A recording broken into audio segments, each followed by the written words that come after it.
Hello, everyone. Welcome back to another episode of The Sober Scoop. This is India Gantz, your host, and today we're going to be talking about finding your new self in sobriety and finding your actual genuine hobbies and interests. And I'm also going to rattle off so many sober activities that you can do. So if you are at a standstill and you're like, I don't know how to spend my time as a sober person. First of all, you're not alone. I've been there. When I was a drinker, I literally I couldn't even think of an example of how you would spend a Thursday evening if you weren't sitting at the bar getting wasted. Or like watching TV and just downing a 12-pack. I couldn't have told you how to spend free time without alcohol. I remember I was so reliant on like the bar scene. My interests were all surrounding the bars. I was interested in pool and darts, like, billiards and darts.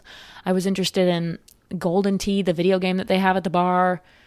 I would do like trivia that they had at the bar. I mean, everything was just either at the bar or drinking alone at home.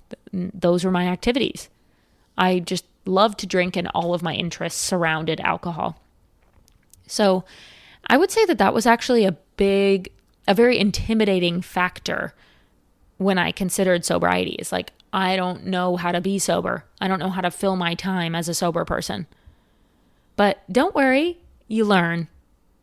Now I love my sober life so much more than I ever loved my drinking life. And it's weird for me to think that I used to spend all my free time drinking, because now I have so many hobbies and so many things that I actually enjoy doing. I'll get into this later, but it actually feels like I've almost healed my inner child. Like I'm getting back to things that just are sweet and cute and happy, and like the little things in life become so much more beautiful in sobriety. You don't have to drink to go to the grocery store to make it enjoyable. Like sometimes I just walk around Whole Foods with a podcast in my ear and check out the new brands and take my time reading the labels. Like that's fun for me, amongst other things, which we're going to get into in this episode. So let's do it. Let's jump right in. Welcome to the Sober Scoop. This is a judgment-free zone where we talk about how to get sober and stay sober. You're not alone. I hope you feel seen. Quitting alcohol is the best decision I've ever made. Okay, so just the other day, I had someone say to me, my friend and I want to go out after work, but we don't want to go to happy hour. And we always go to happy hour together. We don't want to drink, so what else can we do?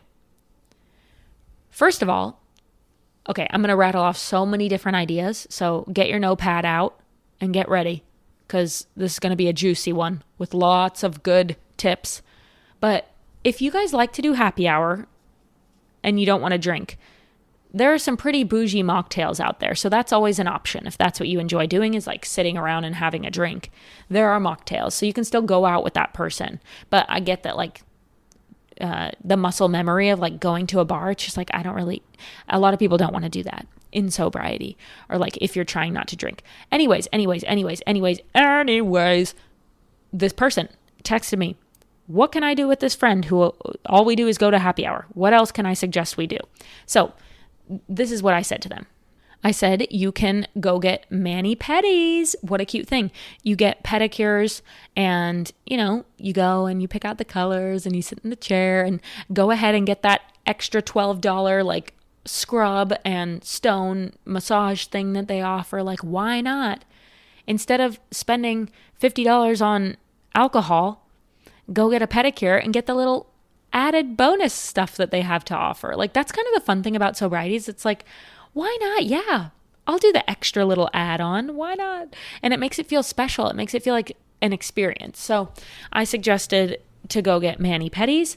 Another thing that you can do is thrift shopping. I love thrift shopping because first of all, I try to do a brief closet clean out, like just grab a few items to take with me when I go thrift shopping. So you're kind of like getting rid of some stuff and then shopping for new stuff. And it's so fun to go thrift shopping with other people because you're like, oh, look at this. Oh, this would look great on you. Oh, da, da. And then you go try them on in the changing room. And if you're at a thrift store that's like also in a mall, you could get a drink beforehand, like a bubble tea or an Italian soda or a smoothie or a matcha or a Starbucks or a freaking 32-ounce diet Pepsi from the gas station. Anyway, that popped into my head because of the next thing that's on my list. But yes, you can go thrift shopping. I suggested that. I think that's so fun, and like make a day of it. Then, oh yes, so the big 32-ouncer from the gas station. Something that I've been loving doing recently, which, yeah, it's not the healthiest behavior, but heck, it's better than downing a 12-pack of White Claws. I have been going to the gas station and like getting 4 or 5 of my favorite candies, like all these different ones to try, and then getting a soda of my choosing, and then making some popcorn and watching a movie at home. So cute. It's like your own little movie night. And if you want to be cute with your friend, like you can really do it up right and like wear cute pajamas and pour your drinks into like little cups with ice. If you want to like get kombucha from the store and like make it a fun drink, or yeah, we're talking about the 32-ouncer from the gas station. So yeah, you get your fun little soda, your fun little candies, and you can make a candy salad and like try each other's candies and have like a cute movie night. I love that. I think it's so cute. Or like maybe your show premieres on Mondays, or it like plays on Mondays. So you're going to get together on a Monday to watch together and like make it a whole thing. Put the popcorn in a cute bowl. Just make everything cute. It's so fun to make things cute in sobriety.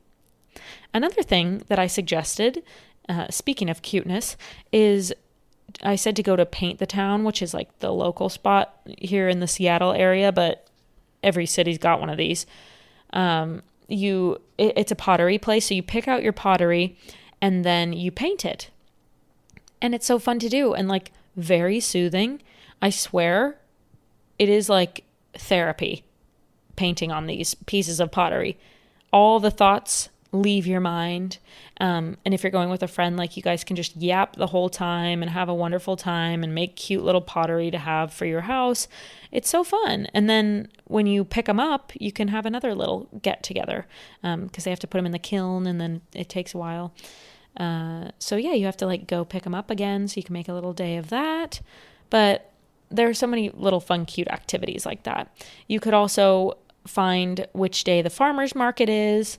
Some farmers markets are on like Thursday afternoons. It's so funny. Like some are on Saturdays and Sundays, like they should be, but some are on random days of the week. So you could find one of those.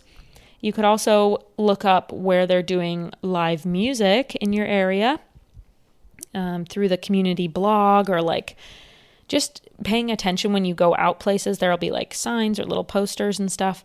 I just found out that my local coffee shop does live music a couple nights a week, and also on Saturday mornings, which is so cute. So go see some live music together. Something that I've been loving too is like when you can double down on fitness and friendship.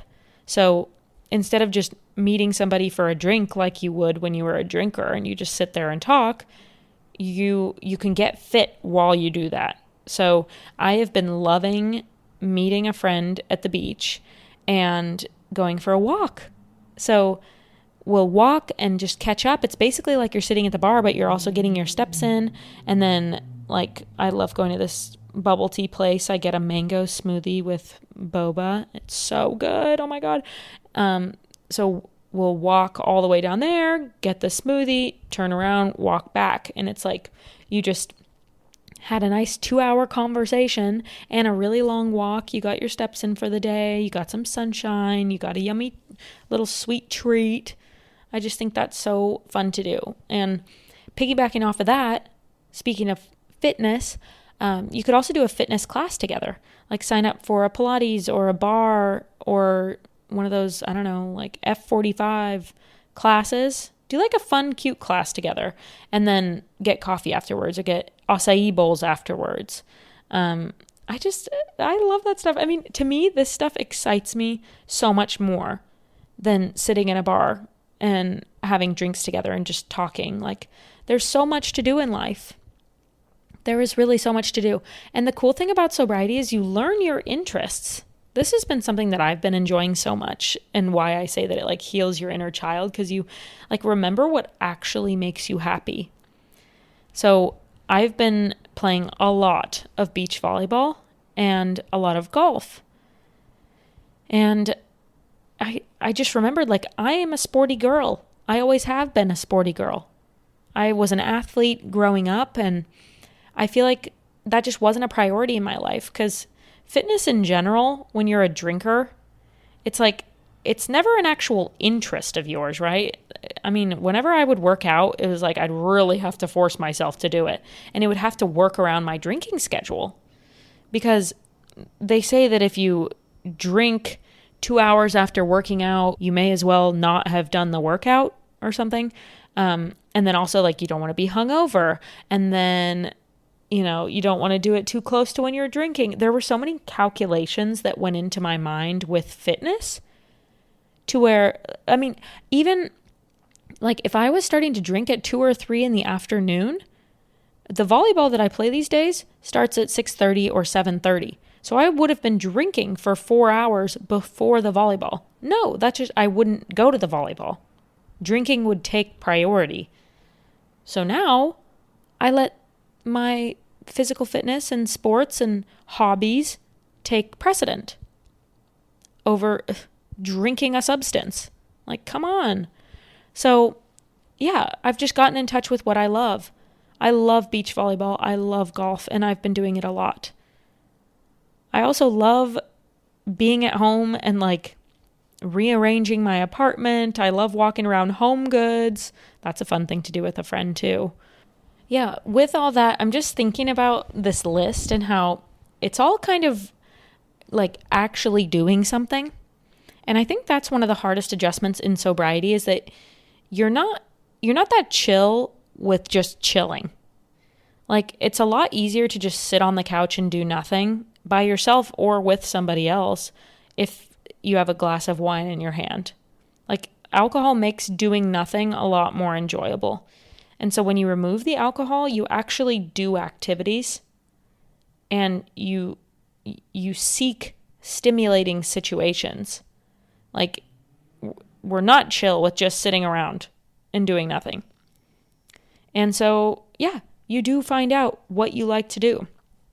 Maybe you learn that you like to do arts and crafts. I always say that having a hobby with your hands is really helpful in sobriety. So maybe it's a house project. Maybe it's like painting, or doing an adult coloring book, or doing some pottery, or reading, or I don't know, doing your skincare, doing your makeup, learning new hairdos, self-care, like tanning your body, painting your toenails yourself. I don't know, like my priorities are so different now, and I just like doing things that are good for me, like good for my mental and physical health, and things that bring me joy. And that's where my priorities are. And just know that there are so many things to do in sobriety. You may have just not discovered them yet. And hopefully this list gives you some things to think about. But there are endless things to do. This world is full of things to do. It's just hard to like wrap our minds around a life without alcohol, when alcohol was such at the center of our worlds. So give it a minute to adjust, but there's so much to do in sobriety. And the last thing I want to say is like I said, alcohol makes it easier to chill and do nothing. But in sobriety, I want you to know, and this is a note to self as well, it's okay to have rot days, relaxed days in sobriety. Because when I was a drinker, I would have rot days all the time. I mean, I would call it like my mental health days, where it was like a full Saturday where I wake up hungover and just drink all day long, and call it my like recharge day. Like I need to recharge my batteries and just drink all day with no limits and no human interaction. I used to do that probably once a week. And so in sobriety, just so you know, even though we constantly seek stimulation, it's okay to just chill every now and then and find ways to chill. Like sometimes, especially in the beginning of sobriety, but I'm not going to lie, even sometimes right now, I find it hard to like just watch a movie or just watch a TV show. I oftentimes like to do other things at the same time, which I know is not great. But that's just kind of how my brain works. I'm still a little hyperactive and restless at times. And so I like to assemble furniture. That's like a passion of mine these days. I just moved into a new place, so I've been really enjoying doing that. But I was thinking that once I'm done with this place, maybe I should get into like Legos or something, because I love doing things with my hands while I'm watching a good TV show. It could be a coloring book. I don't know what else, but like I enjoy doing that. Why am I even saying this? I don't remember. Find hobbies to do with your hands. Is that what I was saying? Maybe. I don't know. Anyway, I hope that this gave you some ideas for things that you can do in sobriety. And I just like, I hope that everybody gets to experience a sober life at some point. Like if you don't have an alcohol problem, then maybe you've been kind of able to experience this lifestyle your whole life. But for me, this is a whole new world. And I wish this on everybody because I'm just discovering what I enjoy, who I enjoy. I'm learning who I am. And I feel like I'm just fully taking advantage of all that life has to offer. I don't waste my Saturdays hungover in bed. I'm like up doing something that brings me joy. There's just so much good to come in sobriety. And even if you can't think of anything or are struggling to think of things in the beginning, I promise you'll find them eventually and you will become like this awesome version of yourself who you won't even recognize. Like you'll be interested in different things and that's just beautiful. You're becoming a new person. So anyway, enjoy your sober life. It's so fun on this side of things. And if you need more ideas of things to do in sobriety, feel free to reach out to me and I'll give you more. Those are just a few that I thought of off the top of my head because I was just texting that friend, advising her things to do in like without alcohol. So it was top of mind. But I'm always happy to share more. So thanks for tuning in and I'll see you for the next episode. Bye.